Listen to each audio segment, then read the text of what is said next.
네, 안녕하십니까. 속속닷컴의 윤쌤 윤태자입니다. 간지나게 대학교 면접 보기 3탄으로 들어가겠습니다. 이 밑에 이제 공지사항 한번 읽어보시고요. 혹시 우리 몬스터 길들이기 하시는 친구들 있나요? 제가 한 석 달 정도를 정말 열심히 해가지고 이제 육성에 한번 도달을 해봤어요. 도달을 했는데 딱 뽑았는데 용룡이라는 게 나왔죠. 저는 그런 캐릭터가 있는지도 몰랐습니다. 고양이가 한 마리 딱 나왔어요. 너무너무 약해가지고 너무 화가 나가지고 그랬었는데 하다 보니까 나름대로 또 키우는 맛도 있고 애완동물 키우는 것 같은 느낌도 있고 해서 좋네요. 자, 강의를 또 시작하도록 하겠습니다. 오늘 강의는 이제 그 문과 계열에 이어서 이과 계열 쪽을 해볼 건데요. 학과는 이제 그 직접재산 보호학과입니다. 직접재산 보호학과. 좀 낯설죠? 요즘 애플하고 삼성하고 어떤 의장 특허를 가지고 많이 얘기를 하다 보니까 이제 좀 이슈화가 돼서 관심을 갖는 친구들도 있는 것 같습니다. 전 시간에 말씀드렸던 변리사들이 이제 다루는 직업이고요.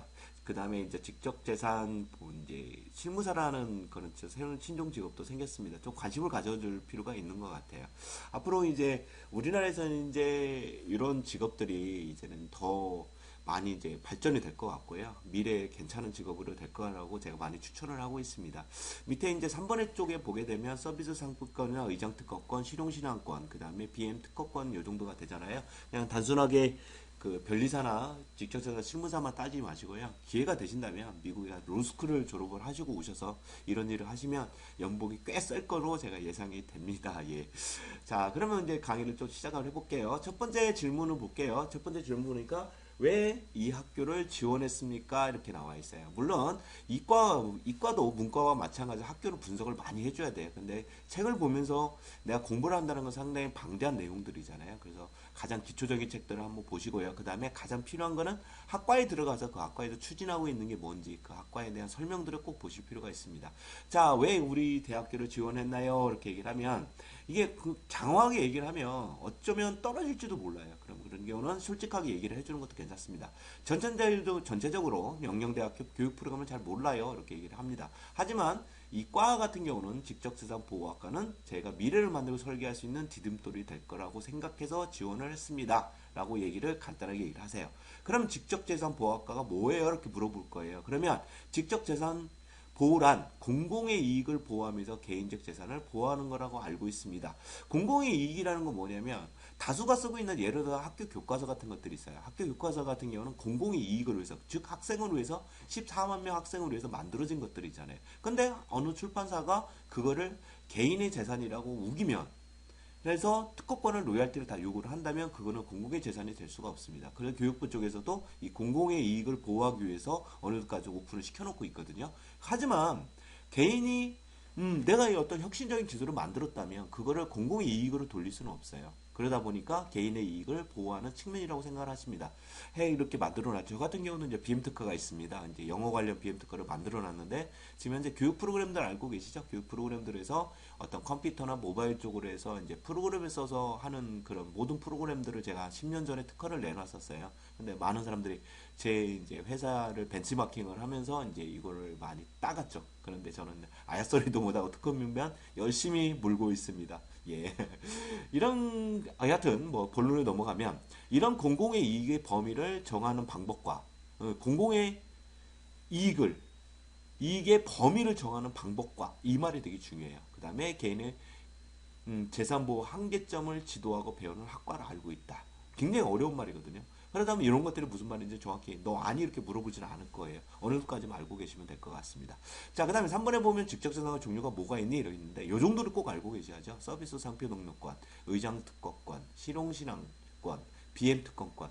자, 보통 이제 삼성 이런 데 있잖아요. 그러면 마크가 보통 서비스 상표 등록권이라고 합니다. 그 다음에 이제 애플하고 삼성하고 이제 어떤 바운드 된 것들, 라운딩 됐던 그런 것들을 가지고 얘기한 게 의장 특권, 의장 특허권들. 그리고 신흥시장 같은 경우는 예를 들어서 종이컵 것들 있잖아요.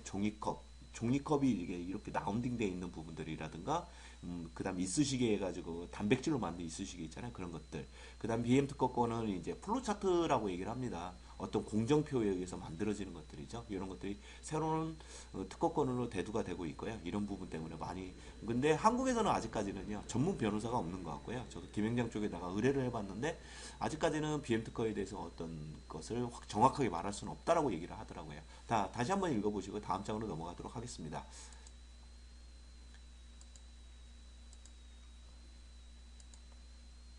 자, 그렇다면 이렇게 얘기를 했단 말이에요. 얘기를 했다면 이 사람은 무슨 얘기를 할 거냐면, 그러면 하나씩 예를 한번 들어볼래? 이렇게 얘기를 할 수 있어요. 그러면 서비스 상표권이라는 것은 작은 회사부터 큰 회사까지 쓰는 상표를 마련한다. 예를 들어 지금 같은 경우도 제가 간지나는 알지그램마 이렇게 써놨죠. 이런 것들이 하나의 상표가 됩니다.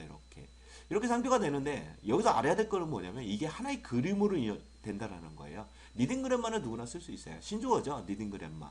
니딩 그램마는 니딩을 위한 그램마라는 거예요. 쓸데없는 문법 다 버리고 니딩에서만 나오는 것만 쓰겠다라는 얘기거든요. 그럼 여기에 그림도 있잖아요. 작은 악마 그림이 있죠. 저는 개인적으로 이걸 되게 좋아하는데요. 여하튼 뭐 글씨나 이런 그림이라든가 이런 글씨 같은 것들이 하나의 도안이 되는 것들을 서비스 상표 등록이라고 합니다. 그래서 보통 예를 들면 삼성이나 기아나 현대 같은 큰 회사에서 쓰는 로고들 이런 것들이 하나의 예가 될 수 있다. 의장 특허권은 세상의 모양을 가지고 있는 모든 사물을 형상화시킨 것을 얘기를 한다고 하면 됩니다. 예를 들어 이런 거 있죠? 이런 거, 악마 표시 이런 것들이 의장 특허로 하나가 예가 됩니다. 우리가 또 소위 쓰고 있는 그 윈도우 첫 화면들 있잖아요. 그런 것들이 다 의장 특허에 들어갑니다. 그럼 예를 들면 모양이 독특하거나 기능성을 부과시킨 셀폰 등을 예를 들 수 있다 이렇게 얘기를 했어요. 그다음 신용신앙권 같은 경우는 좀 어려울 것 같지만 사실은 굉장히 쉬운 것들이에요. 아까 말씀드린 것처럼 기존 제품이 있거나 없을 때 그 기능이 뛰어나 혁신적인 거라고 하죠. 혁신적인 것을 강조해서 특허로 만든 거. 종이컵이 예를 들어서 이렇게 생긴 종이컵이 있었다고 하면 상당히 불편할 거예요. 근데 이분은 이렇게 잘랐죠. 이렇게 잘라서 이렇게 만들었어요. 바로 이 부분이 실용신안에 걸린 거예요. 이런 부분들. 별거 아니잖아요. 이렇게 잘라주는 부분. 이런 것들 실용신안입니다. 그 다음에 이쑤시개가 다 나무였는데 이 사람은 뭘로 만들었을까요? 단백질로 만들었다. 단백질인가? 아니, 하여튼 전분이네, 전분. 전분으로 만들어서 그게 굉장히 효자노릇을 한다고 합니다.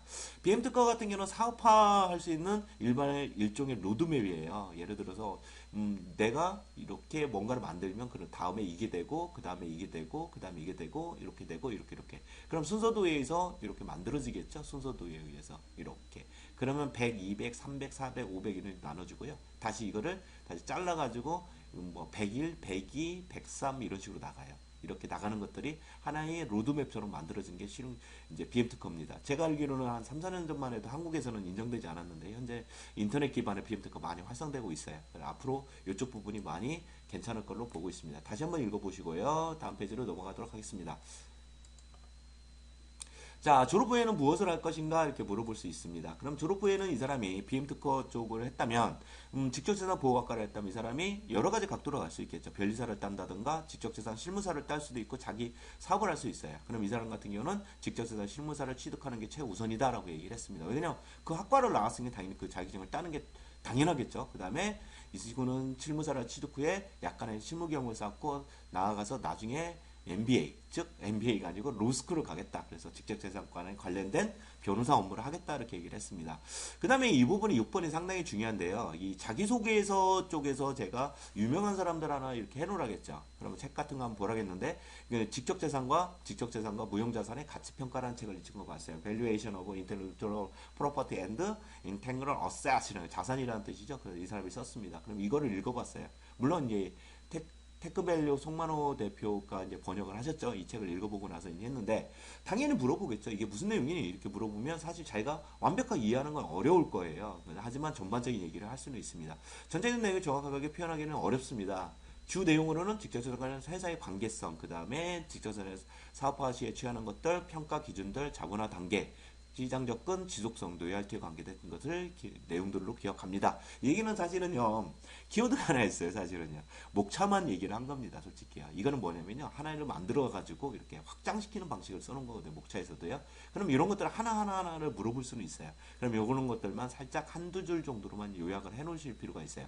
여기서 가장 중요한 건 확장을 시키면서 내가 정말로 이게 뭐 가장 기초적인 단계부터 가장 큰 부분들, 즉 돈을 만들 수도 있고 로열티까지 받아낼 수 있는 이런 부분까지 이제 이 친구가 얘기를 해나가고 있는 것들입니다. 자, 이런 부분까지 했고요. 다시 한번 보십시오.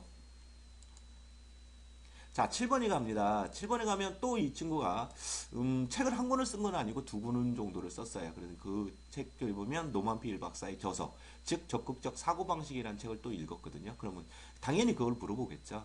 이제 물어보면 이제 그때 대답을 해야 됩니다. 그러면 이 친구는 오래전에 읽었던 제가 정확한 기억은 없지만 사람이 세상을 살아가며 가장 힘들고 어려운 순간에 할 수 있는 행동 양식을 정리해 놓은 책이라고 딱 집어서 얘기를 합니다. 그리고 가장 기뻤던 내용 중에 내가 독서대에다가 자기가 공부할 때 이제 독서대에 항상 붙여놨던 것 같아요. 그냥 독서대에 써놓은 내용들을 인용하였습니다. 이렇게 그 얘기를 끝냈어요. 주저리 얘기할 필요는 없어요. 거기까지만 얘기를 하면 어떤 내용인데 이렇게 물어볼 거예요. 그러면 그때 씩 웃으면서 얘기를 해주면 됩니다. 자, 놓치고 싶지 않은 나의 꿈이라는 거예요. 나의 인생 중에서. 물론 뭐 이분 노만필 박사는 종교 윤리학자죠. 그럼 그거를 잠깐만 얘기를 합니다. 무엇인가 되고 싶다면 신념을 가지는 것이 그 첫 걸음이다. 저는 이 말을 되게 좋아하거든요. 무엇인가 되고 싶다면 자기 스스로 될 거라는 신념을 가지는 것이 첫 걸음이다. 자, 신념을 가지자. 반드시 이루겠다는 신념을 가지자. 신념은 나의 사고에 생명을 주고 힘을 준다. 신념은 과거로 풀 수 없는 기적을 부른다. 신념은 나의 절망에서 끌어내는 마법의 약이다. 신념은 나의 고정관념을 파괴하는 다이너마이트다. 나는 이제 신념을 가졌다. 그러므로 무서운 게 아무것도 없다. 우주의 모든 것이 내 편이다. 정말 좋죠. 이런 것들을 자기 이제 그 독서대에 붙여놓고 항상 이렇게 말을 했다고 합니다. 이렇게 해서 이제 자기소개서하고 그 학과에 대해서 그 다음에 활동보고서는 이제 좀 빠져 있네요. 그거는 이제 제가 이제 실제적으로 항공대학교에 들어갔을 때 실제적으로 질문 나오는 거에서 다시 한번 다뤄주도록 하고요. 일반적인 것만 해봤습니다. 자, 이렇게 해가지고 이과 쪽하고 문과 쪽하고 이렇게 간단하게나마 좀 알아봤어요. 우리 친구들이 좀 도움이 필요한 친구들은요, 저한테 연락을 주시면요, 쏙쏙닷컴 www.쏙쏙닷컴에 들어가면요 02-3453-3013이라고 써 있어요. 저를 찾아주세요. 윤쌤 윤태정입니다. 찾아서 저한테 연락 주시면요 제가 도움을 드리도록 하겠습니다.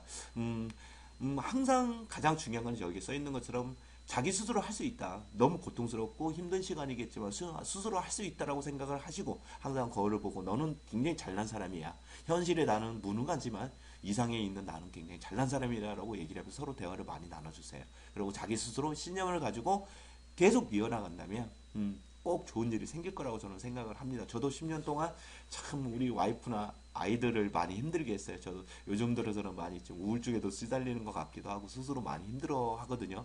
근데 굉장히 잘 될 거라는 생각을 하고 있고요. 이런 것들을 오픈을 왜 하느냐라고 이제 많은 분들이 얘기를 해요. 다 돈 받고 하지. 근데 제가 하는 얘기가 일종의 재능 기부예요. 아직은 제가 전력 노출을 안 했습니다. 이런 것들은 그냥 제가 어떤 알바 개념이라기보다는 어떤 격가지 형태로 많이 해줬거든요. 여하튼 신념을 가지는 게 가장 중요한 것 같아요. 10년 동안 정말로 냄새나는 곰팡이 냄새나는 그런 지하실에서 포기하지 않고 오다 보니 책도 한 40권 이상 하게 쓰게 됐고요. 그 다음에 이제 이렇게 쏙쏙닷컴이나 온라인 프로그램도 제 스스로 만들게 됐고요. 그래서 많은 분들이 좋다, 진짜 좋다라는 얘기를 듣게 됐어요.